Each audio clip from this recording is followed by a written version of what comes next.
That with the caliper off. That is the freest I've ever seen this wheel turn since I've had this bike. That's both bearings in, axle in, plenty of anti-seize on the axle. We just replaced the bearings. Like I said, there's one caliper off right now.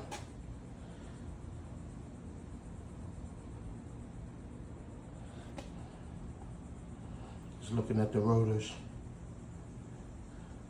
for straightness.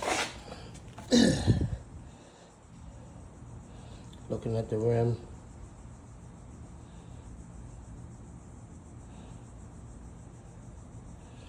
I was actually looking at the rim through the camera to see if there's any out around this, or we're gonna pull that tire and put it on the runoff machine to make sure the runout is still good on it.